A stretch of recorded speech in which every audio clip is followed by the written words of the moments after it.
செய்யப்படும் 16 விதமான உபசாரங்களில் மலர் உபசாரமும் ஒன்று.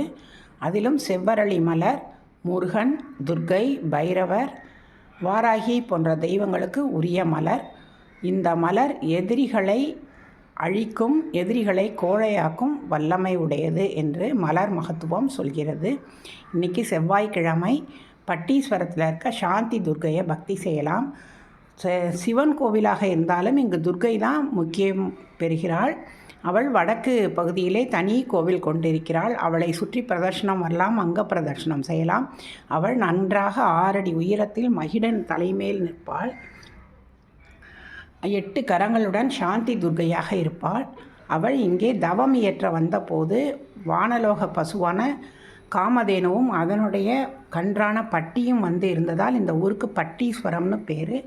பட்டீஸ்வரம் துர்க்கை ராகு காலத்தில் பெரும் பூஜை ஏற்றவள்.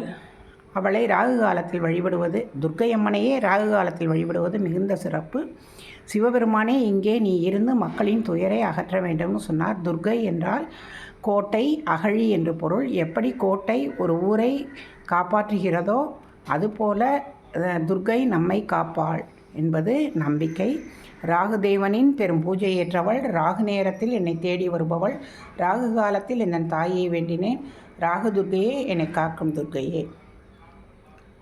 சுந்தரி எந்தை துணைவி என் பாசத்தொடரையெல்லாம் வந்தரி சிந்தூர வண்ணத்தினாள் மகிடன் தலைமேல் அந்தரி நீலி அழியாத கன்னிகை ஆரணத்தோன் கம்தரி கைத்தலத்தாள் மலர்த்தாள் என் கருத்தனவே.